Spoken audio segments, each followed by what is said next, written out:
okawo okay fine. Bailando la your mind, Lutino LOABAY, tonight to see your mind. Oh, te uma matala si malo si pese la wasa solo mind. Wamata na my love say malo tino mole wa ila mind. Oh, oh, oh, tine samole ulu mind. Nana ula ula ula ula. Oh, tine samole ulu mind. Nana ula ula ula ula. Oh.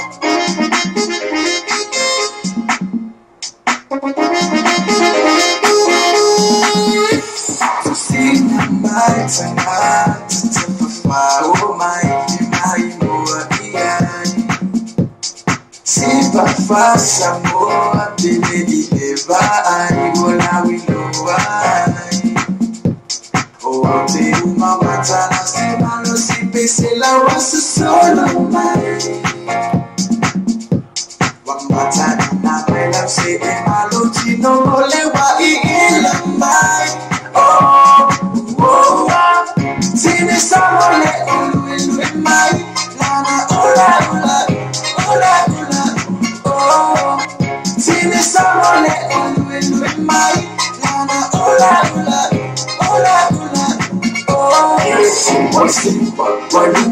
bailando la lo vai tele mai. Sensamu malo matino mai. Steak pale ni mai. Steak lalo, vai awai que massa no salo. Singa ata e singa shaita e lo mai mo pen avafu. Tine samole ulu mai. Nana ola ola ola ola. Oh, tine samole ulu mai. Nana ola ola ola ola. Oh.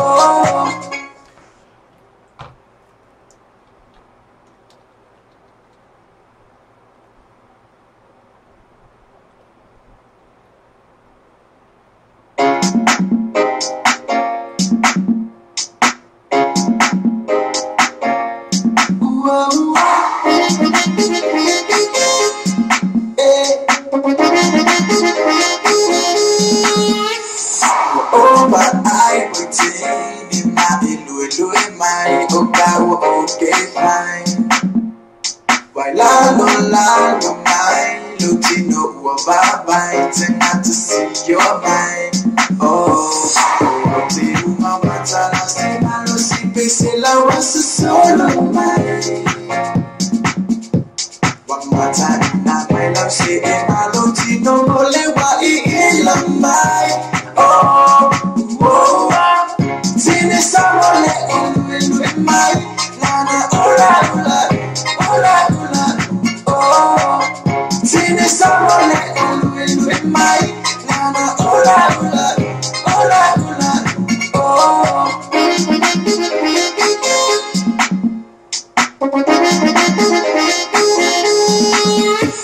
To see my mind tonight, to tip of my oh my more si pa fasa mo abile ileva ai wala wilowai. Oh te uma matala si malo si pese la wasa solo mai.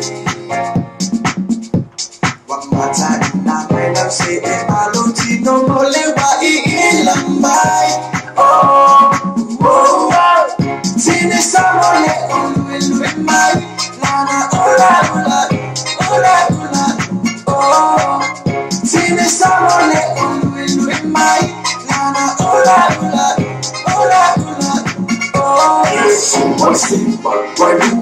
bailando la lo vai tele mai. Sensamu malo matino mai. Steak pale ni mai. Steak lalo, vai awai que massa no salo. Singa ata e singa shaita e lo mai mo pen avafu. Tine samole ulu mai. Nana ola ola ola ola. Oh, tine samole ulu mai. Nana ola ola ola ola. Oh. As for Mariana Sungana Melisata Mabesana for my taini Samoa Lele hula mai hula mai oko kaisela and lay tin Samoa. Yapena editato Pesana will tell us to avoid the tato TAUAFIAFI man LOABAY in Netula or Fiafi, the Fiafi de Ola Solo in a Samoa as Louis for Limane unit to Salua Fish Fulumaliva. Ile aso ni sa mo le fa salo sa to le nei falam niu ino fongo tama au lei ia mateni au lei ia le tato ofisa tu le tato wala leo ile ne fiafi ne tamia te ni ia pa te le tu ona na singa ilo so fu ma se ola vai ia pa fe na te mo mai tato fa salama i lunga tato YouTube channel pena fe mulunga tato single video app pena fe ma tato website le uto fo le tu nei aso mata mo fie nei Samoa pena foi po fera o mene te mafuta mai no su fo ma sola te mene ia le fo mafatasi ia male te meta ia maina pali vai ia le matolua tu ia wafu te tu ino tato tu ia le tato po kala mele o le TAUAFIAFI man LOABAY ia ma lo so fo maina ma lo fu ia mai lili fatalo fatu le pa ia mane malu se tato tu ina te lea o tato omba anga fatasi mai lunga LOABAY Global Network ia te tasi tato po kala no TAUAFIAFI man LOABAY ia ben tu na 24 inisi o mena tupule so ia fasalama fa business ia me se fo tata no ina ni sumta o taua ia batu la bal fie tato ainga foi ma mompa anga ro fa pena mafuta mai LMS le ngatelia ia o musika foi o wale fie mali fa no fo file mu e tata nunga ia nawa o man loto la fie e wanga ita mafutanga le fie ia atonu pole Pinga manulonga ia pole mata TV. Awala te mata TV, mata mai ama. Na tonu pe o tu langa na ia mata mai I ma toto te lo tatu ni vai timi mai na. O sia te mata tatu nei o TV. O sia TV la to ia. O pe na ole telefoni ya tangata la to ia o la laptop. Ma lo na me o mata la to timi o ni sia me o TV o le kio me pena. Ma toia ba sui fo le sinkolosi do tato tangata la telefoni mata mai ai o sia to o fatasi se ai se non ha si tu la fa bo sui ma pa bo che le sui ma sui fa ma no ai mai ai wa ai te lo foi pe wa tele va be atule le fa mtalanga le mso ta ina ia nai lo isi so ta ina pe le tio il newspaper o pe wa tele va be atule langa le nei lo le tio foi e fai frequencies pe wa tele aina fengo fie la vel tanga te telefoni le mo fai no mai mata fie la vel te ia pia o fie la va lunga le pasi o fie em fai la va e mata ko kala mi fa pe lunga tato internet sa o le tulanga ia te tono nei aso o le aso nei na wa wai man wini aso ia o le tulanga le tau nei ama to mo silfia pe fa ne te pole me wa pole o la to ia tato wa te mine yo le te mine ku oso se fa I po ti muma pole mena to ia ai fa ino atu o pole o la vani pole mai o mania o mai nei Samoa ni taula to ia sulma ni la ni aso ia sa o mai na fa no singa pefu Samoa ia honor malos o le mungala ia o le ise afu ese timu fa susu le o va o mai atu lo o tama tai mali o la mena enna mo to la ulu ia te le pole vali la to la ulu ia pole pefu ma ni ole tulanga le wa ia fe ole angi fe le to lo mali manu to lo ia na ile me tulanga le ole e mungala e mo ia ile ma ule tititi awa asal mungala ia wa matua fatreina la vale le angi le savili le ia ma pefu ia le funga ele ole tulanga la ia ole special fulu wa su ia ole tau maule taimi wa malu luteli maule taimi fe lo malu maule taimi mo ona pola matua vela na sa falo man po ia tulanga na chana po o faila sina vela ona po ia masala o wa lo fa mai le tu ia o mo tangi malu wa la ona fa vela mai po tulanga ia la fia ia fa pene masala o le ia tulanga fa le tato mo sa ninga fia mo to nei ta lo sa ia fa lo tato sa ninga fia ia tam fai te talo fo lele te talo ma tu uma lo ia te talo mai sa lo tato te mafutanga ia lo siki mai o te tu ala sa mo la so to ina na sa talo fo lele yo fai a ba no futani mo la o ko ke la ino ia a talo to ina ia matola tu suai ala o sa uni mai suai da me fali fukalo mo tu ta tu isi di pe la fiafi tu sami me ai le ia la talo to ina ia le fa pa ia fo ia le talo fo le tu ali ni aso ia ba tu to ina o wa ke na tai fa ai tai fa ni fa fu la ni tai fa wa ni ala ho i fa lo nei su ile ulu long nella su ala ti feel to io fare le chi lo se si ala la ina ma to le torno attimo mo io ma fa fa la ina le fief feel to io chi lo plus fa ya va na la mo inga fa ya va o ma ona sa ai mo fa ya ni fa ya sa ai mo ma io non sa ferme ai na la mo inga fa ma pa ko fa va le ya ma si va ya ti si no fotane na le ia se vai kulang fa vai kulang matua yo la mo mo ingi ma pa tu toino ola o muto le te fa u le ulo la okay ke ia la ina o me le tuai vai kai fa wala ai soi yo ko vai le mari fe langa lo ia tiapa ma tiapa ale o kullo le fo mai lo ma tua vai kai fa wala ai le oi fa mai ai kai fa mai mai ai le soi ia koe fa mai le tuai ia ngale mai le fana to fo ia la ia le lanta vai o ele fa pe te ele sa o tala apu ia mo mana tua I sino matua inga aso ia matua iti o matua mi e fa poto ito faro matua velot ahora nta tala lo matua ale ka ke mingoi so mo kapisa ka ke ia le pinyo le di loka mai awa ke pisa ale ka kala Boy, fa para olha no le la mona. Sorry. Tu langa le yo le la o lo so ai ale fa me fu ya ba ya o lo una tso no mai mano tsi le so dai o tu langa na ye ya no matu e me sa ta matu ne ro anti o la na mi onda e pisa lo ta me tsa tu le tsa fa me au ko ke pisa le fa no ye ko ya makaka na tu no ya pe le mata no fa me tsa ilo o Heidi, tano fia Heidi ya. O masalo ya Heidi. Masalo fatia Heidi pa fa mafuta mai ya masalo. Ya la lava. Ya pa wo man ya tama ta ya. Yo pe ya Heidi wo man amu ya ka ko wa. Man tu fo ya o ta tu wa ona fu ia tu langa ya teno amata amisa tu pa tu. Pa mat von fu ya le mai. Ya e pe foi le pa ye la vamos vai. Ya mare fia foi se mea.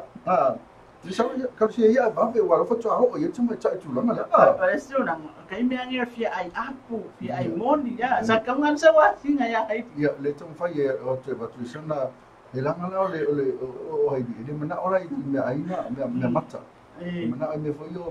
me vela. Ya wa ya o lang ada mo ni me o po. Ya o po ako ai. Wa tau to lo pa fa mai moi do ma to ma no ni le so ai ina wa ma ta lo ma sa ai lo hai fe lo ko pe fua ya ba ta lo fa ta ai pa fa ma futa mai ia ina ia wi ka lo fa skengi ya tu lang na ai ma amu ia ko va pe ole va pe yo na manu ia tu ma ta ia le von fa na fa sa la ta to le tato ako group ya tato mina fasala ako group ai eman we are also quite ya coba fa tu tato nu nafta ma futa mai dum tato YouTube channel para fa mu tato fa ma lu pa fa na tau fa le tonu mai me tau ta vidi mai il tato program ia ai kapsia ia o mentu na ula tu le na mai ya ya ska mai ka video fa le ya ko sam na te afa se ko ni na ta video ya to le le mai na ne aso ma ne aso saki o ne aso o ka se umi o taun manga famisnonga ne ya mata o po ia sa papena na tu ina tu famisnonga le so ya ngate lea ya o le fono pan meni ya sa pasia nei tala pa tau tupe ya mantala tupe ruafe sfu maliva ruafe sfu yo le sa pa pena pasia le so se time for ia no mo le start report ituna ngale pa wala fa la le sundi be sa tele na pa le tonu le aso una ista ngata ole e anga tonu I la tonga venga ia matau pai fo ia alu tonu le taimi o le pe o pa na la okay matua I le ia o na o ia le whamasonga sa o no fo tonu whamasonga po I nunga le Supreme Court e o le tūlanga lana iai tūlanga po ina le pe o la ane vai le atua se lua se kone pe ia toi o la ane pe whaafia na whaini mea toi titia tolo le whamasinonga na unofo ai io na awa le whamasinonga le na unofo ai o le tele o tangasa o lo ia parangi ma mai whafo o le prosecution o le lo ia parangi ma le tamita I saing na mai whafo ia whapena fo ia le tūle sa susuina o le tūle sa whapena na le tū tali sa whapena o le lua e tolu le leia li lo ia mai whafo ia papalangi ia man lo ia sa mo to lua o le tūlanga lana o a velenga o pere a kon ali fia o I papalangi o mai kong e aula mai le pau o la le kon tolu le palang kuku no le kon ai le ba ia kon takat sa mo tun ai le ba manulu ko manko ia ro tu le palangi boloka uma wa fai wa bebela ya mesela le tulanga le pe e lo mai lua a fa tala ia ma fa mai ele underground cable le ro fa le tonta ilo le EPC o le se mo statutory report ia taia I tūnga fa ina le tawa na I fai lo le tunu wale o le whaleanga mea ia la le pe pa o le matua whaleanga mea whaleanga pisa aisa ia whaleanga masini wai pe o la ia ele fa pe o masini fo ia ele fa pe tato e vengale moe mai moe ke I mai lunga ia masini ia ele se mea no fa pe e pe lo ato o la pe o la e masini le anga e tūlanga na te so le o lona le leina le asini o le tele o le fale tonu tato pawa le o le tato e te se la asini le tau manga o ngalwenga ia wa tolo ai ni sem tau tu wai ai ia vai le case no ia e umana ia le fiafi ele uman mon mau e close ne ia le court ele umale le mon mau ona le fanga solo le fai wai e umi for sanga prosecution ia tu atu le mon mau ia on matua I mau mele esu I dia e tane ine lima ele uman mau ia no tu ata te fa awa tu la kana na foi sa pe o fa mai la le pe la le pau o le o po wa to na pe le pau ia lu tatu la mona ina la mona mo wa sala fai mo tatu mo tele sa fa ma sa ni vai to ruma yo o la complain mai sa va il pe le pau ina ia la tu pusa aisa ala le anga e pena foi la tu computer a ne la ia ele un pe ko lo ina ia fa la pe ama le ia fe te lo pe ama is full minute ai to lo mai le la to lo ia la ia close to 45 minutes kai go ko pe na la ma tu fa le to ma e se pe se me foi le pe ko ia tu la amisa le lurongia ia loia malangi o fa pe perfect o le no tu ia me fana tau matala le tatu EPC ia tu langa fa pena ia ai ka ilo ia tatu ilo tatu ni tanga fa tisi ia ai tau lova via me tupu me vai matala wa ia le me ke wa pe o sisi fa le mana vai si masini ia a fa se le mana vai si masini ai pero masini nga mo singa fa kula ke mo ti mo bo ti le tatu ia foi le wa ye le afi foi le fa mai o le wa mana tuk mo fa fita fa pena ni fui ava eu tulanga la le na ave fi fasia tata watu ia la o te no la wa ia fi foi ia a pe mer pawa ala ia wala a feta tonga e per pawa ia o kasi nga me a fa ia feta tonga fa mai a me sala ele asmo ila nga ia fi nga e kusai ole o supporting nga le a po le fa nga ia ele asmo il fa mai la to o stanga tolo fala ngolango ile tise ile fale la inga le i po tula pera ya no ni mea va tu ina EPC ia te mafo fa amisa to complain ta to ia amisa ta to masini wa le ama i masini fo le te mile pe ma te mile ko ola ma lo sini na lai le ngai machine ya tau tatu e fatau tatu me na o foi na mai me e la o fai ki se o fatau me na e a foi se fe mai ya na vai ya me fatau a fai na ele tupe fatau wa tu langa nei ma o le sun nei sa telefone ai na vai atu yo se vai yo na ro fa solo per tatu le tatu solo na wo fa o ya o te vai atu fai tio mai nisi fa mai e man tu la tu ta sia vai ngana pu ya no sa na Pacific Games sa vai no foi ya o vai atu na fai tio na nisi fio anga na fa mai ro pu ya tu ile live ile fai ya o ge lo pa no fa ai po te mia no pe pa ya esa le lava sala fai ya wa foi o le alu ta vale e mambo e tanga o taimine sa vai e fia pa uma tanga ta sulu langa foi o ia fai lo me pele sa wala ka sa ile Pacific Games ala vai lo mo na poela na sa ya e va tu foi ile tu lang foi ya o ka ko me po aka e mane nai au po ata foi ya o lo ona ia fa ta amino ina ia fetau tonu ale mai o sana fai male taimi na fatu langa tu el committee ina ia fa pena tu foi me su lang foi fata mi foi ya polu ya ya o tu langa fata mi foi pol ya ai masalo na we ya la va na o ya ai pele fe fu ya ma tolo sa Iuni ne fio anga i te window la to fio anga pena foi nei fa nau ta pena ya ai ale po ya lo la to live le fai ya e pe fana no le fi a te ola mfati no motu langa ya e se lo up se te mita tu si va na le Pacific Games va na le committee ma va no lo fa le tu langa pe sa wo le e ai le fi anga le pe on complain me o is ba ya ni sina ta va tu to te la to yo ma futu ba no YouTube ya ai je le va to comment mai se si ya fa futa le ma futu mai le mi se so comment ayo musalo ayo ai mo io di la fama tu ha una la vata tu mai no di la va di fai foi no comment e mo commented in front in front ai per front tala ala tau masalo ya o tell you na news na pe ona e sa uni mai ya e fonga ina tu tatu tunu ya ona o tatu tunu so nga lala tanata no tar fo fi fa fonga ila tu ya awala vani a ese mo tu ala tatu tato news ni yo lo lango ma lo se tato ale ako groups ya por tato fala insinia na para foi tato fala inga ole ma na ya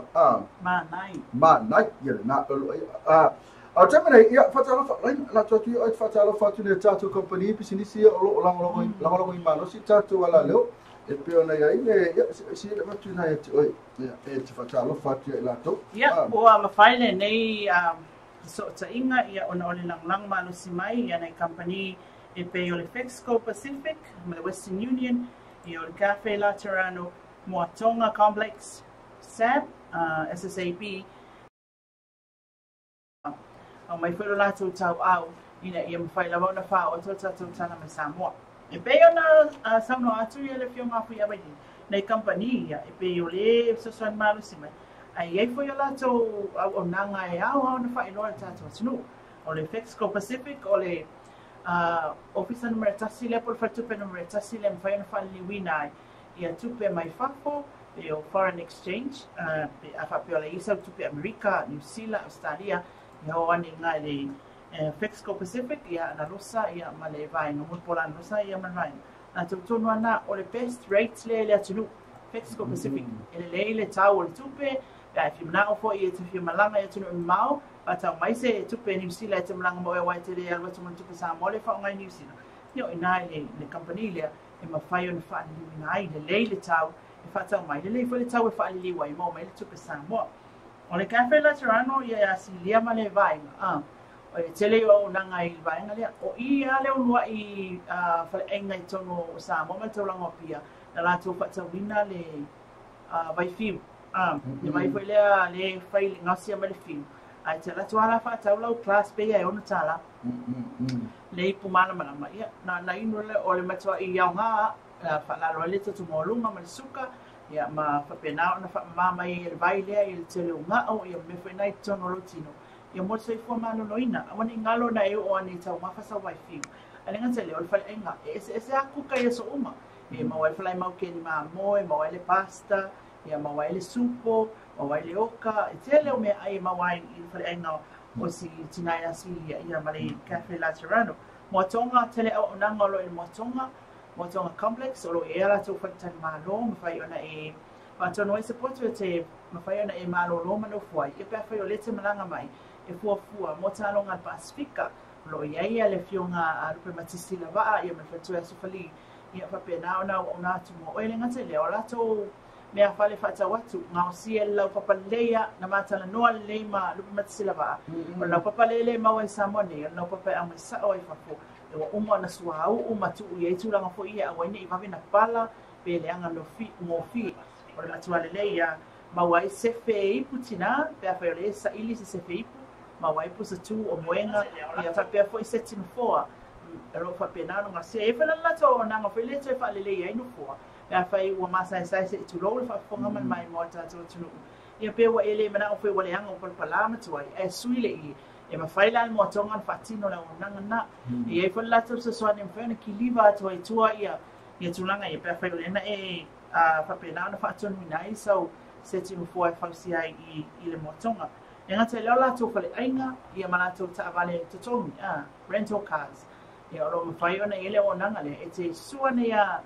silva amasu whale, ia ona mawana lo ta avale se tau pa maulalo, e mwhai ona e whialwa iai. Ia oro o te loa lava e eile la tō free date, mwhai ona oka ta avale, ia ona mawana leo lea so ele te tongi, ia e te whialwa e tonu Samoa ta avale nama lea. As I say, pia le tau whaailoa company pito i te le level nei Samoa mea tau stationaries. Ia le ngata lea. O le wala tau au na fo i tūlanga whatau ina o foa. Ia o moenga, e pia nei eile sleep well. Le o le iei. O le company fo i lea, o lo o iei company te tele a mai whafolo la tau au ina mai la tau o loe whatau ngai. E pia o le Samsung, o le oisi Coolix, I think. O le iei i te tono company lea. Ma wai pusa aisa o masin tamia o masin fa amango lava ia malitelo is tulanga pe o ka poti tu lava ai mesel mo lo ese fa pe ia tulanga fo ia o ongal fana ma watu si fa tau ia mo tametilaiti fa pe tanga tamatua ia mal MS rental ia o le car rental le si tato lang sualo si le fionga alvao i mal fatoya flow i mul fanua e mana ia o le tulanga la to pisinisi ona ela taratani e malai valili ava pe te o mai o e tau no mai le o kaina stava le mfaila mo na yo atu le ofisa e lona lua i le tu atu i o mala vale le te tonu le arrival o le o le ofisa le MS rental ia le ali lau fonga fifia ia ti ia e fa feilo ia tu oi ia awa lava ia sau ta vale pe a feilo le te na mia se ta vale te fe alwa ia sa mo ila ta honga nisi now company lo fai ona alo lo fa mai ta to pokala me na fifinei ia fai on tu ina tu mo na mai moanga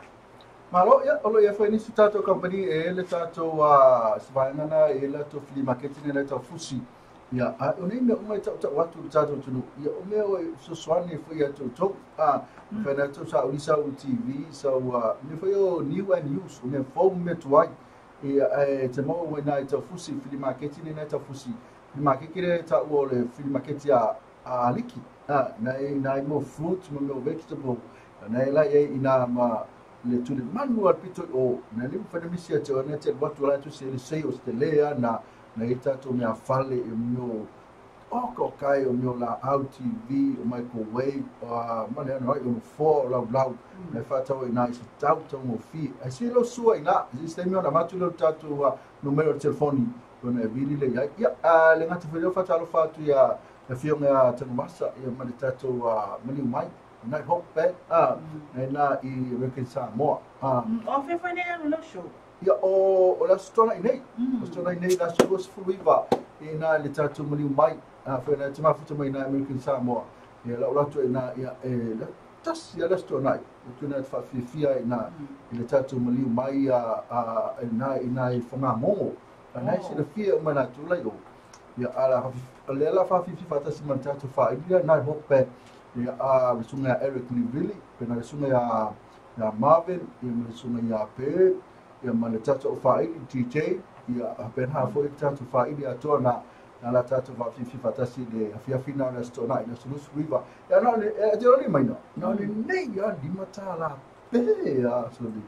Nei a Paulo wana le tonu te fale tonu. Nei a lima tala. E le te tai. Ke ofu le te na ila ila o tupe. Lau pusa tupe, lau sefe tupe. Nei a lima tala. Fife. Ia, tatu whera ina le asulusu riva o masina nei. Ia lastona ina measo nei. Ilo measo nei. O lastona ilo vaiaso nei. I na American Samoa. Ia, na nisina o tatu kaparipi si nisina. Ia longo puli ia tau tunu mata watu musona ta watu ina ia esilafia ia me vani lolea makua apiusa le lato apa una fa Ia so tia ngano ia le ako group oi pai lo foi o tato long long so malo sine mo tato tana me sangonei ia itele yo nanga for le ako group ala o nanga pizza siliano also o I vai ngale o le manai restaurant fale ainga fale ainga manai o le manai e lato me ai ma wai passport ma sima ma wai ia le ia o le falai passport o le mamoe ia o le supo o le oka so se mea ai ia lama na ko pankeke nga ma fola la nga le kelle nga fifi ai tangata wow manai ia tamana ai tau fo e tau mo fia fo i tau famile loto ia lava le ia lo fa so so e pe fa ia tanga i mai tau la mo pia ia fiani le manai restaurant toai ia mai sia ona nga tato ako group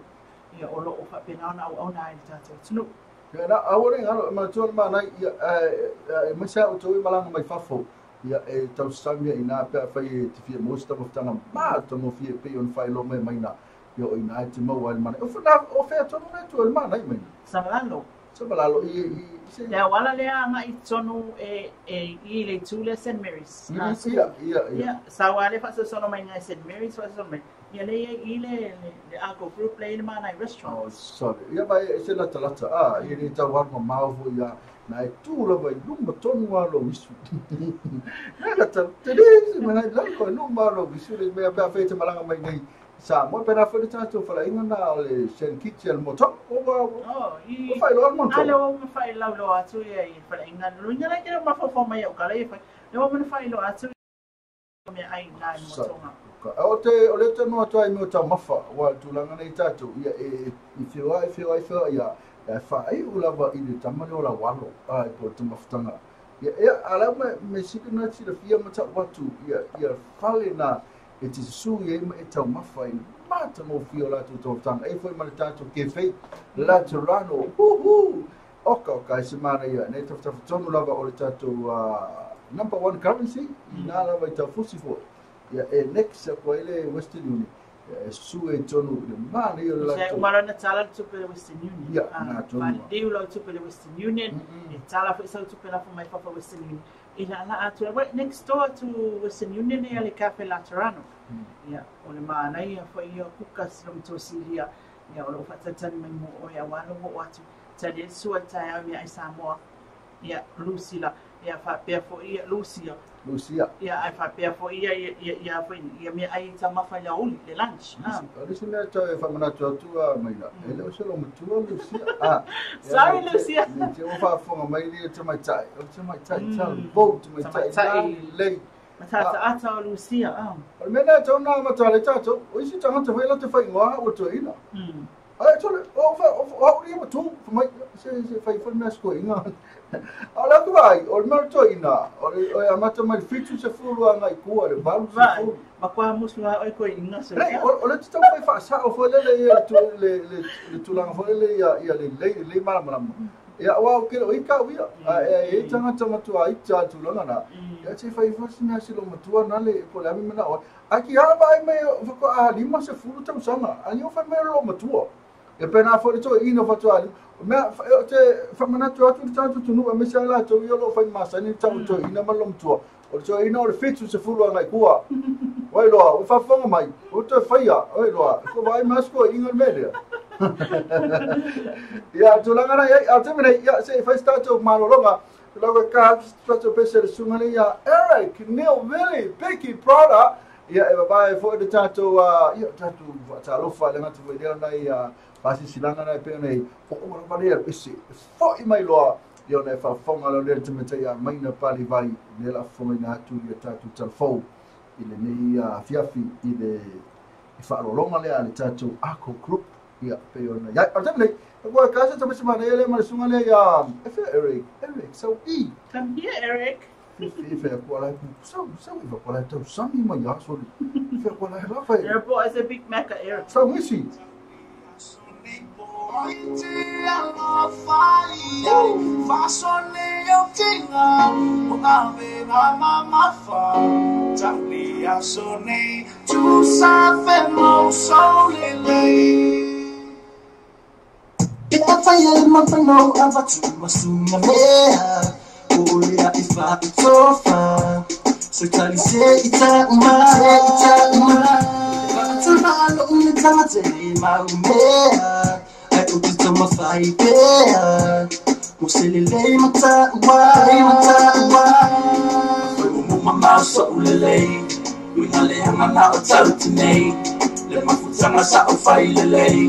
Wala matia mafalele mamau awete tangele oso usise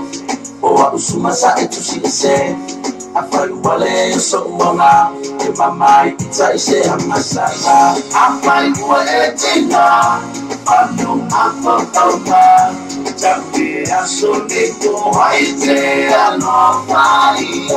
fasone yotina ave mama mata jambi asone tu sabemo solele ufungatana talitonu ula mai se ele mali mai se enti mana mai na se fai la ile la mine ke tau ma fai oni suinga tele ai fa so ma tala no ma mama so lele we hale hanga o tau nei le mafutanga sa o fai lele wala matia mafalele mamau awete tangele o so usise o usuma sa etusi ise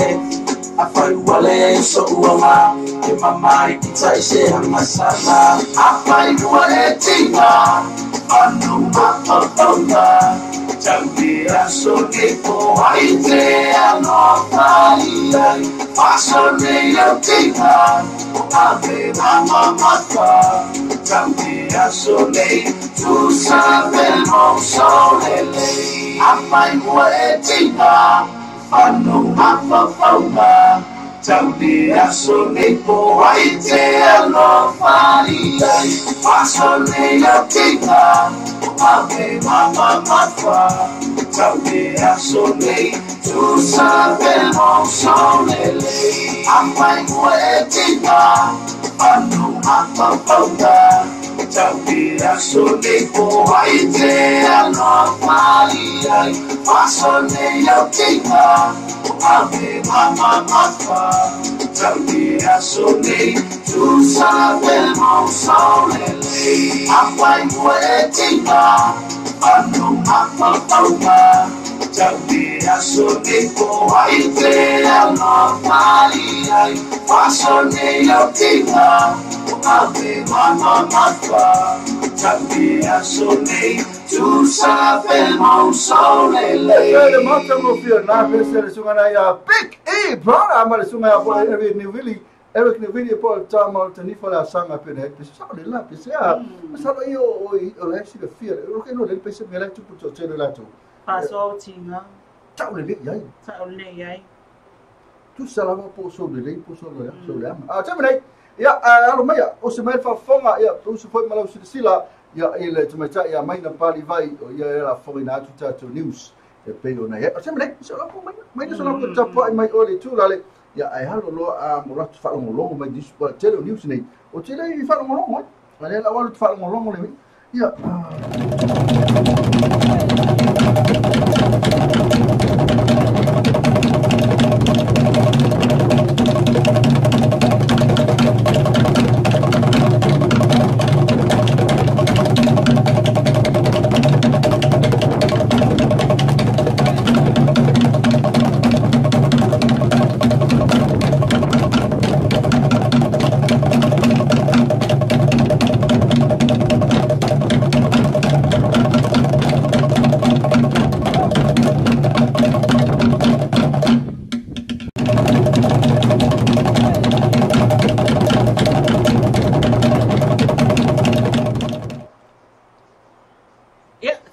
whaatalo whaatu I le vaenga na lua le nei o le tātou pokalame le whiwhinei o le TAUAFIAFI man LOABAY e pe ona masani e whiwhita tasi mai moanga si tātou atunu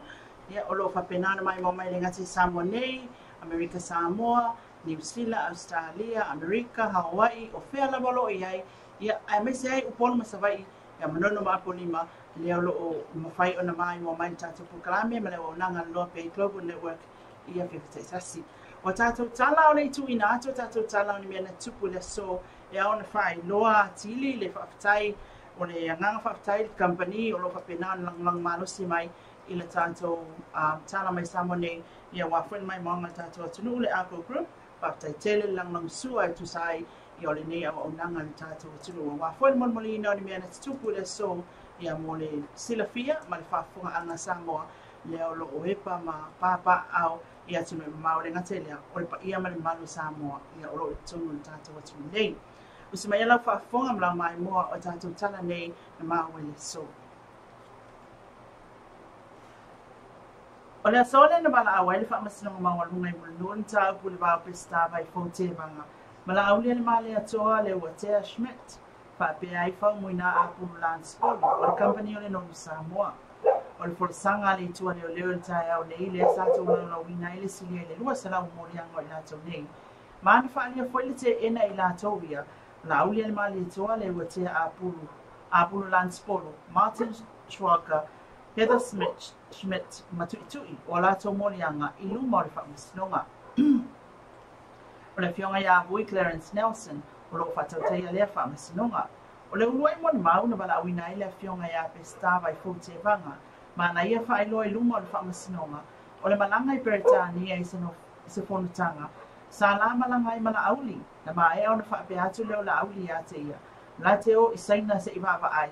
I le whaalau loa ino le sua o le nonu. Leo lo o mana o mia telefoi. E atunu I whafo.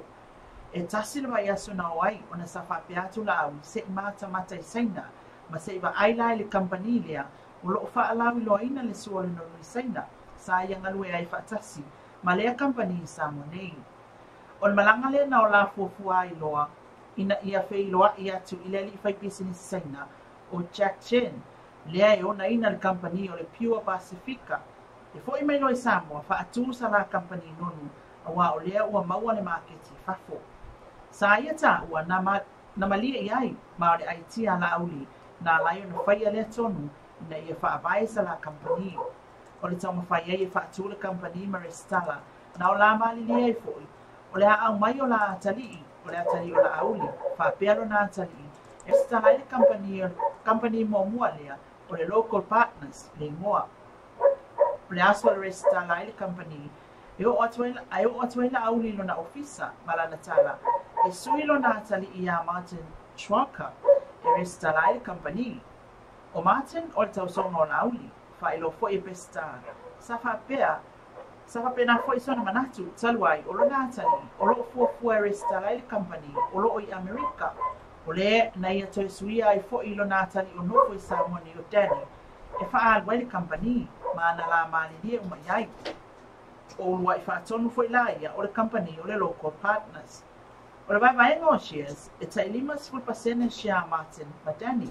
Sa solonga le whanga solonga se ia oina whaelo atu le fia awa ia to a pulu Lance Polo I le company mai atalia ina. Sa ia whapea foi e tawana suia le ingoa o na o lea wata o tolu ma o tolu foi whaatonu o le company. O le vai ina o shares I lea taimi. Sa fina watu no na atali ia Danny e tu upea o na shares I le 5% o na olo na tamae te lea ila na tupe le company. Pi ta isa ia mali e vai I le tūlanga lea o Danny e tolus fu 5%, o Martin e tolus fu 25%. Whapea I fo a pulu Lance Polo, e tolus fu 25% e ui I se le fia o lo nā tarii, ai safa I lava.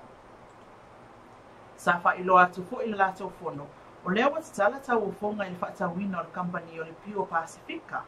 Masa awai whaatasi, e tu uina I sa lato uofo e tau vai. Na whaeloa pesta e tasi le miliona tā la le tupe na tongi te tonu, mo la lato uofo. Pe ta ele I manuia, o lea sato e tala noa ailoa, e tawana si itia le ofo, atu ina atu ailoa le tasi tesi ma le 5 miliona, I le tau fonga, e whātau ai le company o le Pure Pacifica. Ma sa manuia, mo la to mawai le company pe tai o le tai me tu ina tu ai le tupe e tasi mai 5 miliona ai wale se mea sai fa pe atu ele le ta 5 sala wa feta la le shareholder e ave le tupe le ai sa fa pe mai Lance Martin ele ai ni la tupe o le ala le na ia te fa pe atu ai loa le leila le fai o se no ngā tupe e te tongi ai ma nga i elo le nupi fa e fa tino ai le tau sanga na ma fai le no ngā tupe peitai e mana o mia se a seta e pui pui ai ma sa ia fai loa o lo iai lo na whanua e ta ilo iai le ai tala fui lunga o le whanua sao la tau fai ai fo iloa se isi lava tonu o le afa o ba atu le long o na tongi ai leo le ai tala fu ai au mai le whanua e fa amao ni ai le ai tala fu lea e fai loa fo i pe style ana moni mau na iai le taimi sa fai loa atu ai ilo Natalie o Danny na iai le taimi sa fai loa atu ai ilo Natalie o Danny wa ese le fai ngā me le company o lea wale o toi saini le tusiaki le company wa o fo i a seta le company o lea watu ina atu umai le fan i le whanua o la auli ai le o le whanua o le company e pe o na sa amata mai ai o le mata upu le nei lea sa vela ai fi nau mai le mauta o le parliament mai asa mai nei ina watu ina atu la fonga mai le fionga i a la auli i le li parliament mata wai le iai o le malo i tua o le nei mata upu o le asa tai au e wha awa wai le moli mau o pesta e siri ai fast full mon mau le amala wina e le tu leo leo e au fi ai male atari o pesta le sa avea ma whaatonu o le company o lo pisa i nei o moli anga au ai ngā tison ngā tu la fono o le wha ingoa ina ma le wha o ngā ina o wha maumanga se a tu ai ma le wha o ngā ina o le laisen pisinisi i se ingoa o se company e le i resi tanga ina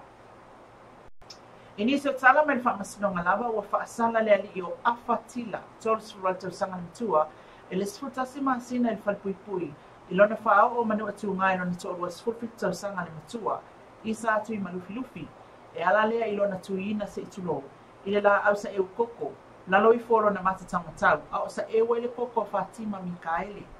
o le wha i unga le ni wha masino i ane i ata wale sa Darrell Clark na ia wha ilo ai mea nei ua faamagalo i tamaita o Fatima lona toʻalua i le mae ai ona faatoʻese o le alii ma taʻutaʻu lona salamo na mata mai le faasalaga i le lua tausaga peitaʻi na toʻesea masina e ono ona o le salamo o le alii ma lana faatoʻesega i lona toʻalua o isi masina na toʻesea mai ona na totogi le sala i le nuu e lua afe tālā ma pusa apa e 5 salau ona totoe mai ai le o le 10 masina le faasalaga peitaʻi e toe toʻesea mai le lua masina le ana no fotao fi ai le alii e whaatali ai lona whamasinoga. Watu ina mai whaiunga le ni palimia e tu sa ionisi o li ina maua awa no wha inga wenga whaavaitaimi New Zealand. Le itai wa soltu la fono. O le whaiunga le ni palimia e mafua mai ina ua whailo mai e le sui sa mo le tulanga tau whaatawa inga i aukilani New Zealand. Le fionga maangele mau iliu maangele. Ma le ofisa o ta inga le fionga le malu nele le ilua.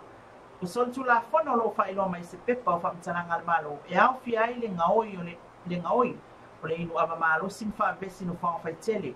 o le whaia o mawhatanga whaapouliuli.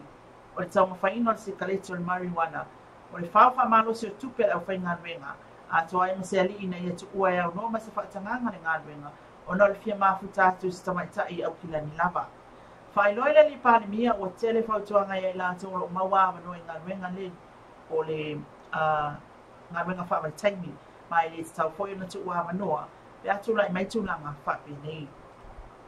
Mai tātou talamon muli walata le taimi le toi ai ai le wa ala pasi so i le vao Samoa ma Amerika Samoa le Lady Naomi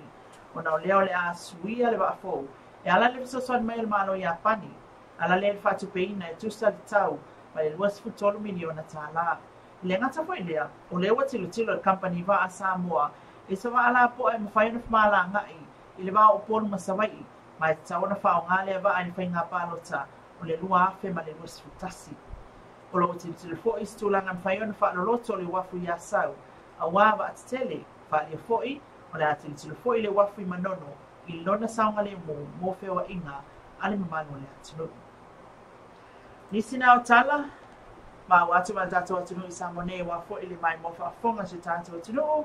le ngata i Samoa i awhapefo i New Zealand, Amerika, Australia, pia la wale tu la langiro e mai mo mai ai lunga le onanga LOABAY Global Network i le YouTube ia fa pe fo le Facebook ia o tatou tala ia fa pe fo tatou le tio radio app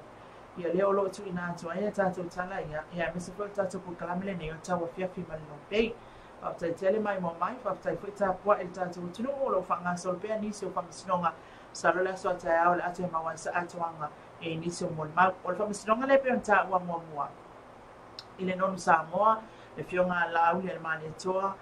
le Water Schmidt ia i le vao o ia ma le fionga pesta vai fo te vanga fa pe fo ia le tofa a pulu la sport ia o lo o ma wai ia ali i lo ia mai fafo to palangi o lo fa tinoina le tu le le fionga la u le mani toa fa pe fo le tu le ro tu la i mai ia se tasi fo i palangi mai tu mau ia ma se tama te saina wa suia mai ai i lato lo fa penaona tutulai mo i lato nei o lo molia me se i lato o lo tangi ia i le nei mata upu o se mata upu e wa valoia e lima vai aso fa tautai nai i le whakasino ma o nunga i sama nei o molianga i peona forsia ia o le afa afonga il tato atunu uilo na o te lenga tui nā tu lenga tau tato tala tusia ia fa pe fo tato po kalame le fa so solo tuai ia nei vai aso ma vai aso manai ia ato ai foi manisio vai aso toi ia wala fa nga so nga fa misinga mana i longa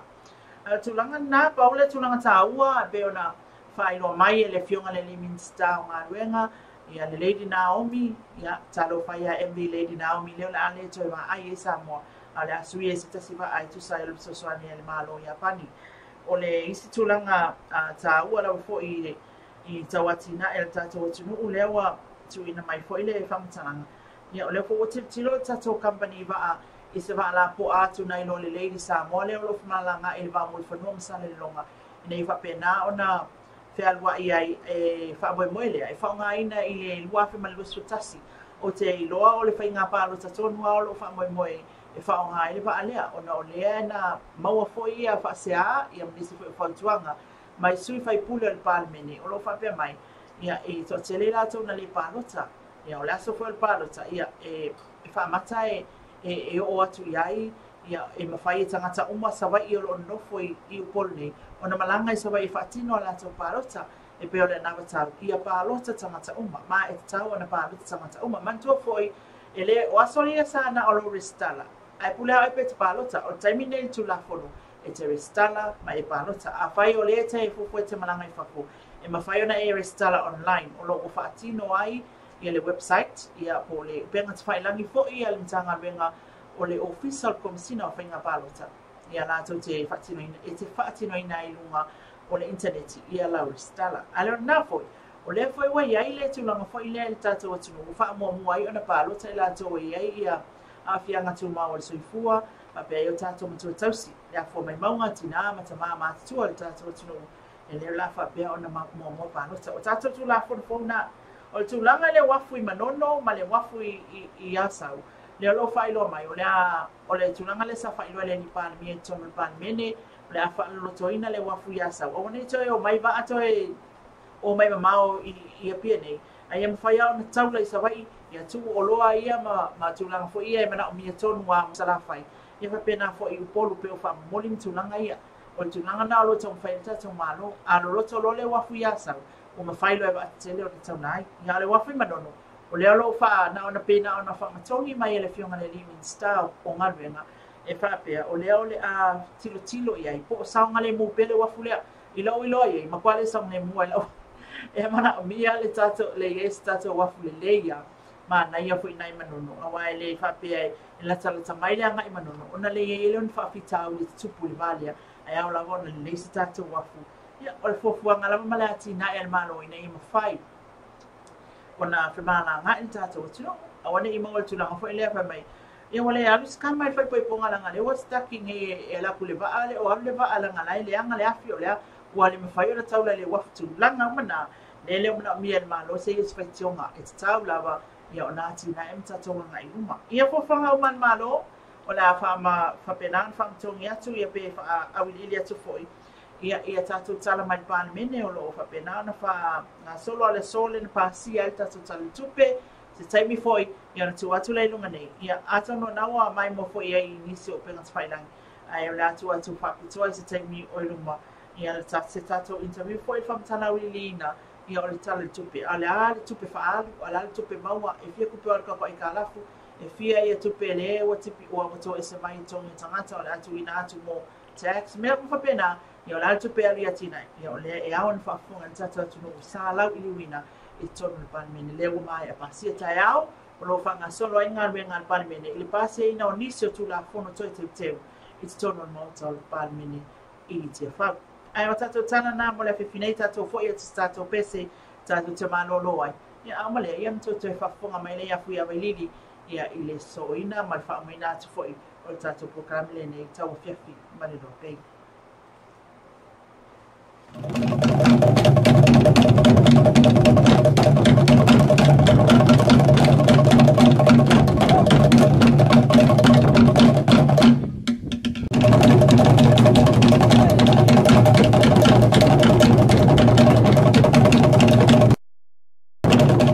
Ako moto makani ki vaitale, whaafsanga i malenofo anga tuai o le iasaki, se au nanga whaabitoa sili ona le leimo lo sa, le ua na o le se lau valu se furufata la, si aki ei ta vale la iti e o events mai laks, e mawhai na mātou sui ina le whaamama suau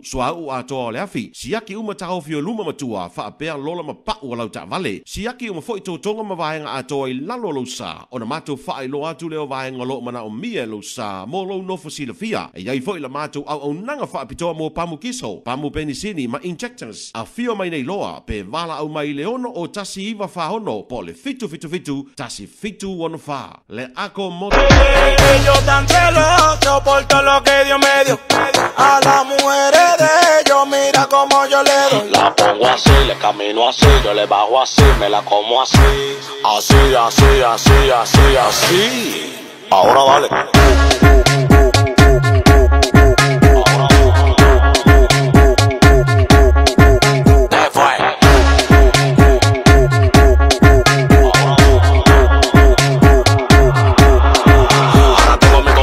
preguntándome qué es lo que pasa. Tengo una mata pariendo cuarto en mi casa. De que yo salgo a la calle flow con la grasa y ustedes con su brujo leyendo su taza.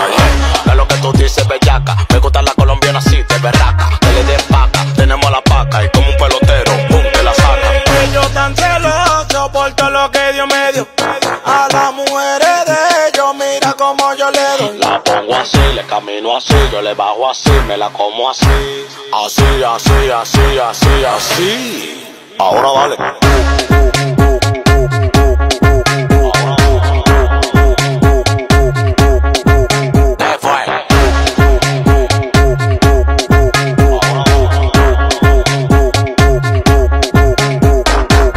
Los celos lo van a matar, porque ustedes no.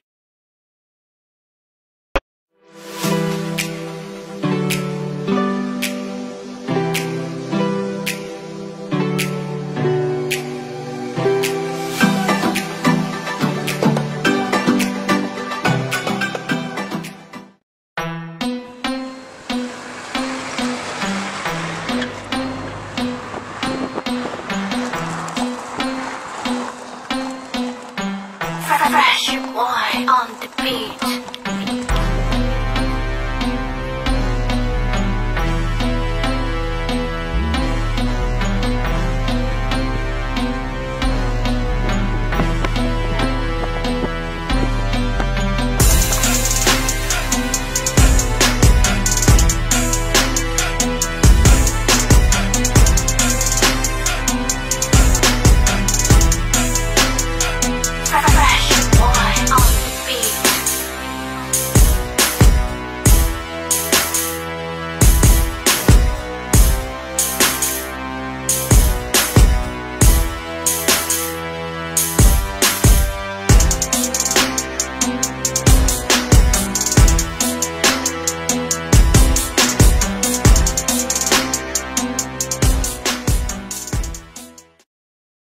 le ako moto mechanic. Oh, baby, coming right with me. Turn it up, boys, that harmony. West side finish trying to make me lean now. I'm on the ride now, you're gonna ride now. T.O.P. reaching back that beat out. Find you and baby, this and there. Biggie, hold up, find you there. Biggie, when I come and take some right now. Yeah, money, you see. I said, body is a girl's love. To be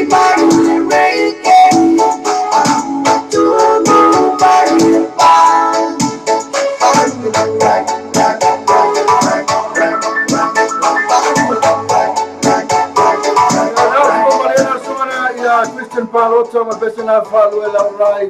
right na sa vai to fo ia tato news ia pena fo ia matatu fasanga pisinisi na pe ona e fa fo mai a mesela matatu news na pe ona fo na to te meta ia mai na pali vai news telefone mata mo fiana pe ona e fa fo mai ia lesa o se vai na se ala ko group ia o mfai ona wina tato news na ia ona long malosi mai tato ako group so ia o le tātou whalaingana o le mānai i o pena whaima le tātou whalinsinia a whaina te whisia e te whisia i loa ina le mea i e le whalinsinia ana e le tātou telefoni na watu lawa i luma o le tāpukalame maina ia ana e te viri ai i hona tau mai le lātou i le lātou ni nofanga o la i e le lātou whalinsinia i le pena whaima tuinga service ai oi pole ale paisu le mea ia na matua mwhaira wina tātou news na ia ono na mana se me tatu ako groups news mai na fe se mata mo fio news ale news la pitu sino no fa no ia news le ina i se va ngana to se fulu na wa me sa fio anga man tu na wa bota vale ia fio anga ia na la wa ma fo me to se fulu na no atu fo ia yo fo le season ka ai ko fo io o me arba no fai o me i fai ni tau ina mai o ana to me o fai wa lai ona fa sa ona to ola to ia o tulanga na ole tau mai tulanga foi le ngoi ia ngoi ole ni matsango ese ia ole inu ava malosi e fa vesi no fon fai tele ia ole maftanga voi ma mai fa po yuli e ko lua o ko fai le ko lua fai le si no foi era topo le o foi le tua o tua we ia era bainga ia e o tua ia tu nga na le wa au mai ene tu sale no fa tua mai ka ko so te inga me tau fata wa inga le fionga ia mangere ma uni mangere ile fionga le pandemia to ela man tato so te inga si le fionga le lua nele ole tulanga o taua le mele na o sa moa le tulu o Pasifika le avatu la to tangata le fa pela le fionga aneli i New Zealand e mafaiona ia faia tulanga le so ta le is an officer so ta ia tu i tangata le vale o tatou ma o tatou tangata ia tu i seasonal workers ia male officer company e mafaiona ona mawainga wenga ia o mai maula wa noa au tulanga fai fapene man manunga e alta to man malo e ona le mawa le ta mawa le noa le wa fai pe la ia vai ele se no me le tite se fuku tangata e si morianga na ye ole aluingo uma pia kampangi so a me se vai desse morianga le fala mai ai marwanga marwana ni sa trucks wele fa sai e lua ia morianga ole a fai ni ole fai o isi kengi fa popo maftanga voi ia ole seli na lua na te ia fai le livi ai le fa tu la fono ina alua kwa mfungo foi ko pela 6 news pela 6 news la il maftanga le malteni au kilani ya awale to foi menna menga ya la wa safu ya maula no pe na sa no maula no ya la fa ina to mai se va yo o fio anga yo fa sala mai pela ve ma chaulanga ina foi fio anga ya ole tulanga le leina e ole tulanga le ba ayal malo o tulanga i sa mawaina i tupi awa kai mingi masalo mata to tunu po kala mele seasonal workers le fatino to samo ile fo i mai male o la to ai o ka se telo to mawaina sa mai mawata vale fale fo ile tulanga le awa le fa pe if you were fenga wenga ni ya se long na po avoka mo se fa pe ai pe na lo atu lo le ngal wenga le ya se pero tu pe mala fo mele ainga ya al tulanga la le wa ya wa limiki ya ato ai ya mana inu u ya wale ta o me afio anga o tangata nei le ya esa o le upu foi le foi so o ta tori pandemia upu foi la tu tasi ale lango mate swao ya fa le o ngai na le swao ato e ua ina uma folta to wa no ai le a fa mo ta wa ona le mafu anga le fa o nga le no wale o tala mua le o tala mua le tawana ta faia isa tama o sa to lua o ai lava sanga ta ta inga malanga I fafona so ma pe ai lunga malo awane mai mawina le avano mai e sila fia o lo walu anga I fafo o lo e avea sa mo uma a tuku sa me yate o ele ta ua ele ngata ta lo ingoa ta lo ainga o lo nu ai ta a to ale atu o titino fa sanga tu la fono I fa sa no TV1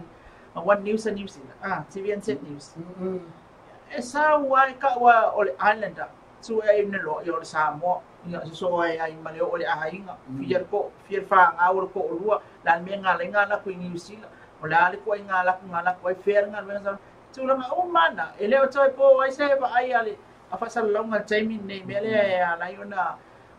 ma ale yum ta fa pe nei mano tu pula se fa pe ta fa ya tu la epa ia fai unga tsawa na tu langa no ye ia mai maula no ia lista to news pe no fala no mai o me o ma na ia telefone masalo tsina fisili la ave palmia tato la swaile ia le tele io tato tina ia ala le tato va le vale o American Samoa ma o pia ma pam na la tato va fo fa pena fu tato va la po ana la mai fu e ferwa io va sa va ima ia ma mulfanua ia pena foi le wafu na ia sal ma le wafu I manono fala mai tau foi na faz wafu fanga loa to ia wa ia sa wa le va ia ku nga me fanga loa to ia vai ser wafu a falfa mai ku me falfa to vai ser wafu solo ko fala mo ia mala to wafu la mo le fai fa pena ia o tulanga la batau seleni o te loina ole mele e tu le malo ia ole fatatia po kalame pe fa na mali ai sa no nga le lipani mia ile fainga le University of Samoa na mai tono pani mene ele se tupe fa na lima tala tupe na mai ma fatu la I mai le fofuanga male mana onga e te tau na fai se University o tata o tunu e hanga I fa na ai mai nga lima kala kupe ole opula ale fionga le ni para mia tasi wale ai ole HRPP le taimi ia ole tulanga le tam fai sa ili le se leni ti nga ona fa mai le se ko ai ka mo fai ai na ia mau se leni ia fatino ole o tatu tilo ia mi la foi wa ini se la fonga fa pe mai ele o nga tu spatial tatu University of Samoa ia tunu mau ia ole na fa ai loa el tato minstawa unga ta longa manga nu to falo au kene tisio fa pe mai ele o yestu langa fa pe tolu ia tama ta ai fo mai tausi mai basi tama ta tausi mai basi nai umai le University of Samoa le nursing faculty of nursing ia o leo longa lu ai fal mai New Zealand time nei o fa longa na lo amana ia tipiloma le mau mai le faculty of nursing ia tuma mau ia e se lango na fa le tato tunu e fale au ngai la tato ia le taua ia ma le fufuanga tato malo na le fa tu le investi malo na le si tato va ala po na fa mena la ta ia masalo le a so vale problem na ia ka o tu tem me fenga pa lota ma tu foi le me fo le la malanga la vai tanga ti se va I pa lota se va ile tu in tato special vote vole po tato fale pa lota pia vole pa lota tu se va na lo va tanga ti se va ma na ia la masalo e pe to pe fa uta va la po na ia ma tu uta mai foi pa mo pa lota masalo la fitau le fu fanga na tato malo ia matatu fenga palo tatu va la po ana mo no la me lo tfa mo mo la fasela to va la po fu ia le vale mo no ma poli ele o fala o tele ina maile ele o tau awi ilia ina mai le tulanga ole ai le tulanga le apena na fa tongi mai le fionga le limin stawa venga ape mai o lo tilo fo sanga le mo le wa fi manono ona la esa le ya le titi o le avanoa ya le fanga ai va fo ia va fanga ta fo ia man to fo ia le o te swing ata to no swing ata si o sami e au fo titi lo ia ta to malo ia to langa le o va ai to ai mo sanga le mo ta to tata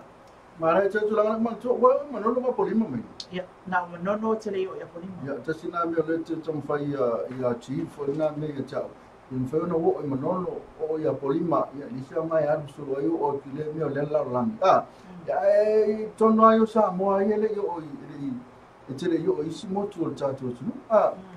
mana i tele i Sato News na i le mole maua le whionga i a pesta ia masalo le atu i whawa tātou whamsinonga na fere te mina whai mai le mole mau fere mapa o ko peia le mo o lau whalongo mai a ua ia peila wala tu whalongo tu i a pesta ile maua lei mai o e folo upu o ma sa tala ia pensando no ele fiona fai pule o pole sui associ minister associate minister o le mtanga lenga pania le fiona pesta vai fo te vanga ia o se tunanga fo i o se mta upu fo i ate tilo fo i ia whatever fo le mta upu le nei na tu wa mai ia ai o lo fanga solo fo i tai famisinonga o famisinonga esa as a recording fo le ale va ver la cuscuse buscala ya ele mawala ya le tunanga le ai tato tala fo itu ina mai ya wa fatali le report le amal mai ai tol manga famasino ya lo muina le va ko ka ko kala le lo ko la te mi mawai ya ol mali ol ma nai ol mau pesta lo mo mau mai le am taino le la fainga wol le ma le afionga la le malito le Water Schmidt ma fuel la peleni o kasma na yo le plan e fa tour company no ya ai ile mai lonte nei te e fa masino mai fa pesa al mau pesta e sell out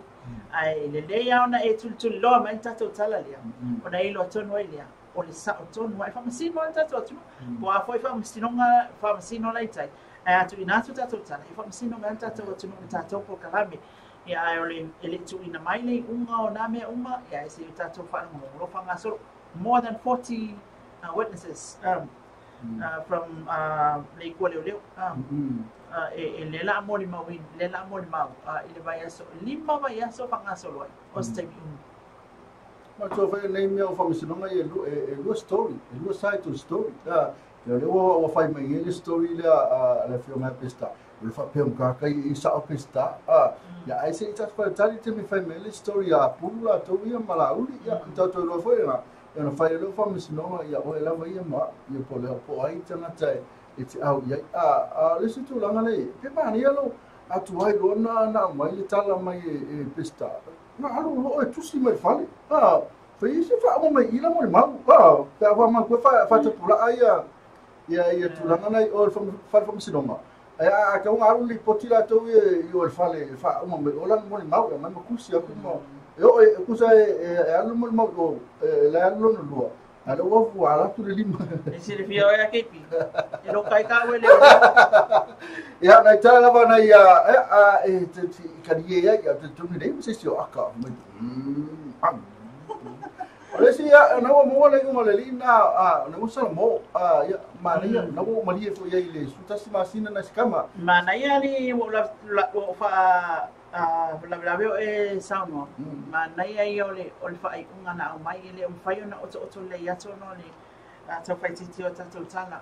ai ole fa ai unga na mai ile ata wol sa jawa clock le li famsino lo ta u ai tu langa le ole ta to tu tinga la ba ona fa ia pasalanga o la to le tulanga le sa wanga e tono ai nga le lo ai a per fa fita o le lo tu lai mai ia wal fam talanga o case le ia o se ese inga la ba lo ngani ia ai mala mai lo le kai le ai lo to le le fa tu non to wa fa mai non to al se me wa tu ia matango tu ai lo le puno fin matango tu la au le fa o lo le fa lo fa ngani ma le o se tulanga ta ua tele wa domestic violence le to fa ilo o mo komisi so o lo fa tu pla ia fa fita o le tonu Samoa ai o le aso ia o i o lo ia mata o fai me tonu o fa ali ai mata o fai me tonu ina o fa salaina le ali ia ile tu sai o na sona tu la ile fa salanga la ia sa to la wina mai a me nei wa fina vele no lima sala ku sa apa o le sala mo fa maoni o le tangi le lile lona to rua to fi fo ia tum to fi fa ia la ma tanga malana fa to senga ia atoa i luma o le o fa famsino na to fi silingia la vale ia tawa o le fa maina le masa opu e ia sana fisili ai fa mai ona o lona fa sananga le se fu tasi masina ai o le ana tau fia mai ai le o le o va tu le ia tawa e to ese mai le lua masina nei no futa fia i le suta si masina le no winga na le va masina ia le me tu le le o afatila ia fatai le tu wala titi le ai o le fa vai on morianga o le fa o ngani male a mamafa ia mata sfuto sama in fa pipu ia pela le tulanga na le fa ilo nei le fa masina le so no tau e tau tulanga le tau su fito sama le lilia sa tau su fito to sama ia ai lai titi o tini ia le tau on mena linga mafu mana me o le o sopanga le oso mai o le tau su fito su fito ia le tai tu sa mana le oso o ele o panga a pe fast food le tau su food e mana le ba a va fo le pepe lua tau sanga pe tolu o le ba le tu ba ya tu mai na e lu su food tau sanga na ba fai no singa ese o mafo fonga te mai tai le titi le su fito sanga e mo oi ya na fai o aula si le walu so to lua e to su ba lu to sanga e ma no fai tuanga ba tina ai alu titi le su fito sanga e so to lua se fu van ya ba mana tu sa le to sanga e ona le tu poilo de vesina veso oi wa sauta mata pe sau fa matu mo fa e la ku ki la tu ya ma mata ya ne le fua vai fua le ida mo lo mo tu fua ka mai ki le ia e va pena fo ia le mata ile mena e to no so panga to ia lava le panga fo le to le fa ia o le so vole le te ros o si la me mai na a ola na mata tu ola le la mata to so fitu ia a fa su lima fitu ale fo ko fu fiku ale foto ora e mo ke ngwa ke ya wala onni le no fa a fa ya ma ngalu le ni ma umalo na fa lo na fa sala a me fa sino e le fa pe tu no ina lo yai la lo le on tu na fo no fa no fa ba ia e no fo ba ai la vale ali le mo le fia ni ma sina i ma pe ono ma sina ne ya mautino e le tu ese me tu mai ia fa ti alan tu langa le itsa ma fia fas ai aita tata no o le aunga na mala tu o domestic violence le kalo fia fas ai aita tata no mam la le sport to life o le si se i umaro na ita to foi mai o ko le foi ia tu langa na le na fa ilo mai le ni famsino mana ia o le foi mta upu ese o le age gap le kere le cap le age tama lo male tini wala fa mai tala kum sinu salam pesa fu wi bata usanga tini le ai to e matwali tala fe ngai la vale le tulanga wa ile lo matuate ala titi telo tini wa veni monto le taun to tukuna me a fotuanga na batu tatu wala leo ile ya temni talvo wai olan matua yo va kulo wo wo fitu ali fa ko ali mo fitu na la netu mo na tupo ye tia ye la titi matua a fayala te mana o losko inga ko wala me ale al wala gigi wala titi me fana tama tala tato o le o tato i light ya po wa fo ya usla titi e wala mena a fayala te ko mo yo le mena tio ya ya ne sa ide me la tu mo tato ta longa peonta le peon tata no ana po ya o le semi final o le tato super cup o le Crusader man Hurricane ko Crusader o le Brumbies ya man le awa Argentina o se fe so misi a ko usa Felica le ise mea el semi final la ko le tokwa ele mo le awa le chekwa na la malanga Brumbies o Argentina semi final ale semi final ya le chief ma le Crusader ata tilo fele aule Argentina male amta mainga ma kwale le ma ka ko lo kapi ele no Argentina ala almele wayeni okko musili ya ko ka komansa mo seri mama matua ma o runga no bo ele ta ira wa Argentina ele fa pela ni tupe ya ona ole afoya talent le wo develop le talent ya tulanga no ya ya toto no me follow si to tasio tanto topic level to issue le follow ma ya pe ona ele fitu se la wa fena sa ele ko fan ya la wa ese vole ya la uto le meta Cristiano fa ile website ta Cristiano na uto o fa mo fitu se la wa fitu pe na mo follow la nisia na so na tu pe na fundraising na ya a uto fa fo i mutu pe le sa ile tulanga se ile ko fan fo le si website ma America ala uto matura le website ya Cristiano mainda ele si ai isi wa pula Cristiano la tua website Nā mo tu pena Malisi mea te mai tailo maria tu ia na pi fodinga mai to fale tu no ko kala ke musila ia ona tu langa na pi vai tu na pi au ki nei ia no tu fodi pi au no tu ia te wa ia pi mana ia le pi tau au le titi a fola ia mana foi le fight fola tu le fight ia tu fai an tu tala tu ia tu tala peta tu ia tu te poema sila pia foi vai li tato sa mo ma tato a Pasifika pe o tato ora e o tato langa o fa Cristiano na au mai no ia lo tu Cristiano pe o tato langa le e tato tua le tua mea uma po asu inga le langa tato tate tua o le ali e na te kupi mai o le tua i ona mea uma me foi la le e mai e tato malangona mamanatu e tato sa o le fofuanga le tua na fai ai pe o tulanga na mai e lam tanga o te nei te ua ave o tulanga foi le ave ma o ti ai ma o ti ai ni so a mai mo tato tunu lo fa pena mai mo tato show nei ai lo ua manatu atoa le amtanga mai mta via fola o te au na vai fola I'm a Christian so e kakawa ona na fai pele ole freedom of speech fola ia lona fa tu ai tawa ona para lo uilia te leo tanga lo attack in fola no pa fai na lo te tilo foi tato Facebook ai ele ongi awale ni ale o mo fa lisi awale fola we isa wai ia vai la e ke leo fai longa lang New Zealand pe fai la tu langa le wa matana afia Maria tu tai ele fai Maria tu tai le fonga lai lang that's her husband leo to yana to tang ko vi post because she ia le fundraising na to ia pe lai ko vi post ia nana account before ninga mai lo wa ia so lo wa se le team pe te inga pe tau o fai lo manatu ko ngo ko vi post lo ia langa foi i lo manatu ia o to lo stain ne ui le ia ele ia fia matangi i so ma foi la mona i le pa ia mane mane se tato tunu o lo ia foi na ia o friends la to le tu ai ngale anga tonu ia posta a fola ia e mana mai se o friend e fa fina se tu ai matua mana malama tu langa me la sa fola la me ko ke fia mama tu langa foi na ai ole tu langa na ye lo manatu i lo ulangona wa wi el mta o a fola ai pe ole o tele ata lo fa ya fola no tato fola he's a Tongan and he's a Pacific Islander ya o tato wana tonga sa mo fiti atunu o Pasifika i tawan tato ele fa pe fa tu tato au fatas ai ole tato lo ole la langi fo tai mine la tilo ye pe e tu fa mama wa me tilo mai o me uma matangofi people wa tu ai mame le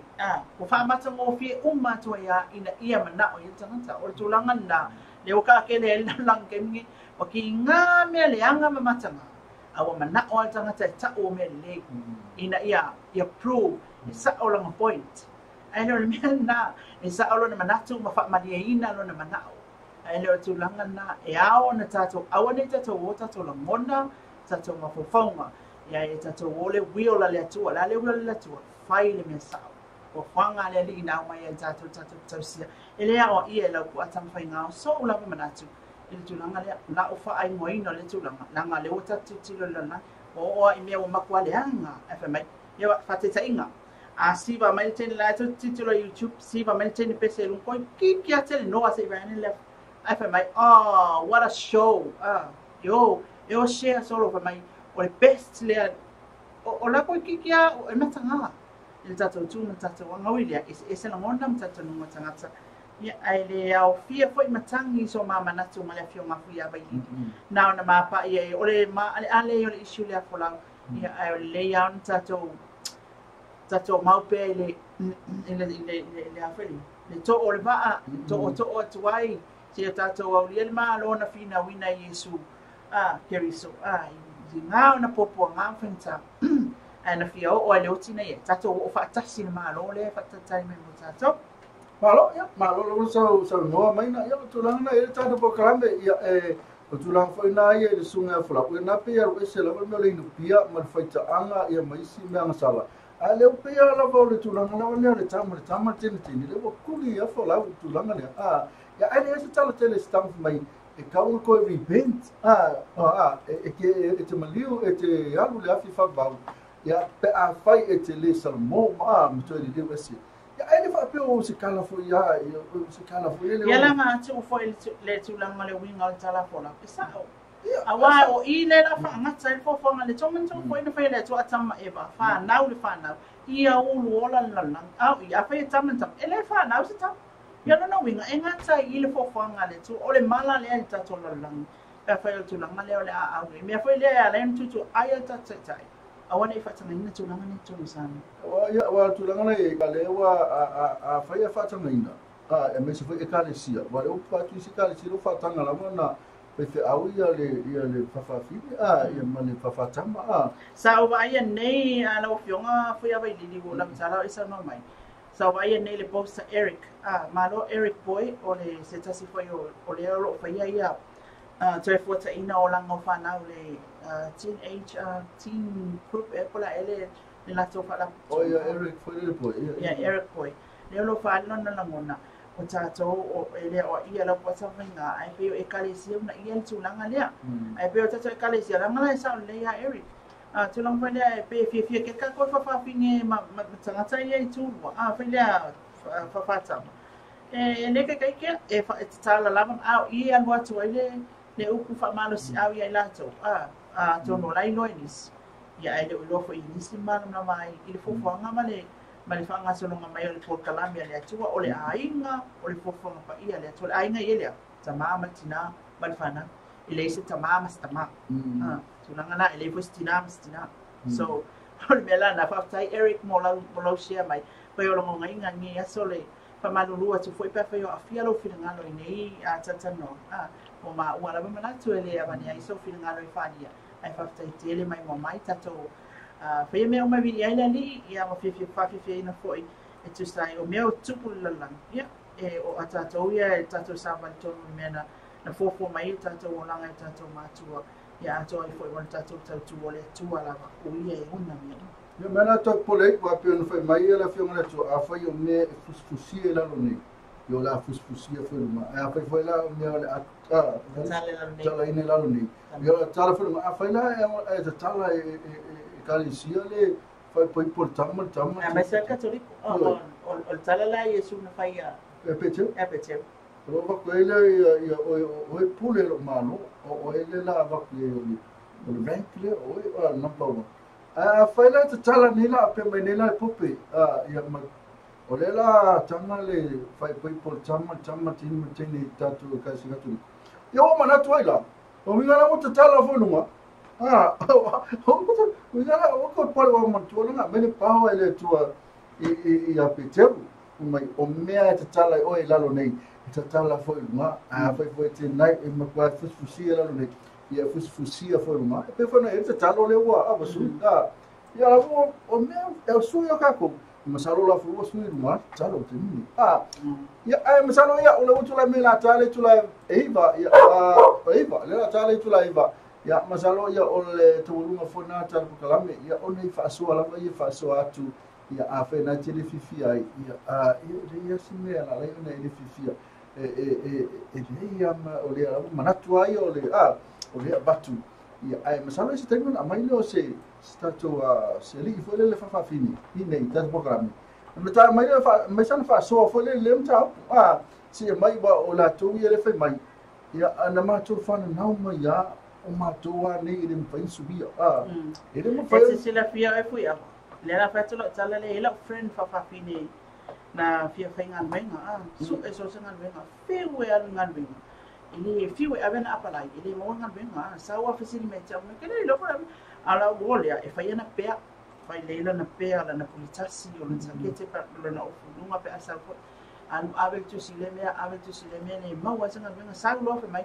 pero e wa fia o po wa ongo le lima ongo ia ngabenga wa ile maua ke le maua ngale ma no ana ia ia o na fai longa fai lo le ia va ona taia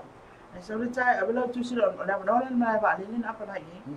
so le taia abela tu si ai o ke manga o mingi ke fai mai anu le le o ki fa kama le no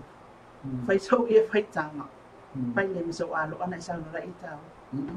na ma wala wole ma luema ai vai le na ma wala wo na ko isau kan ni ya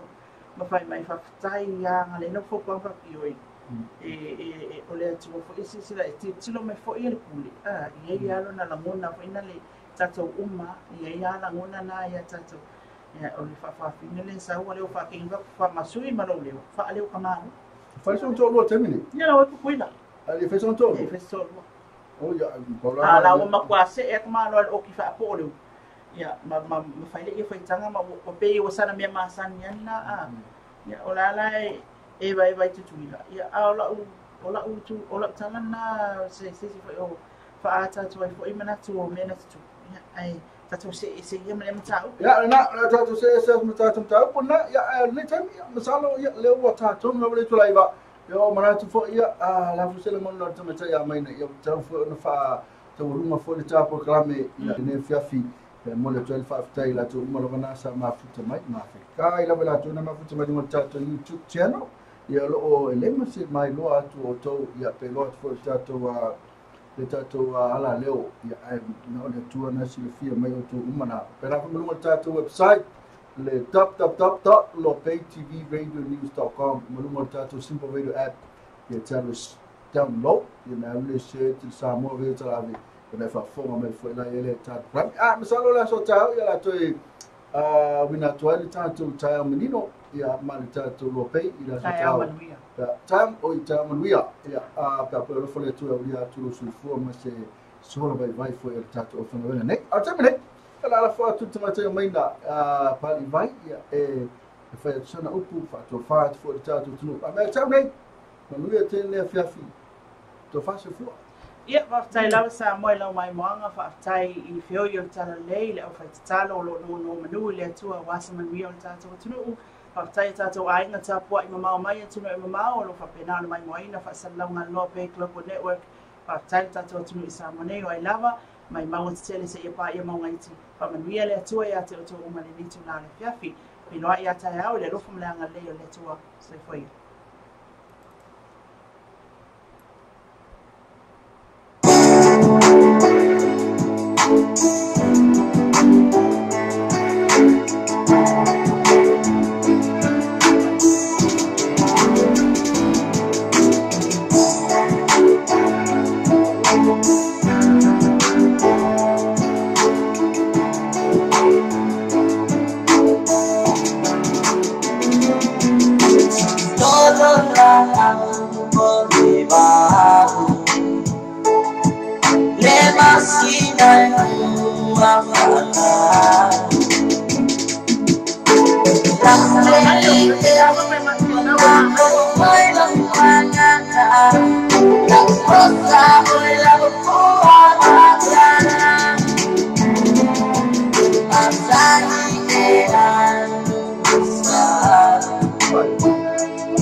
La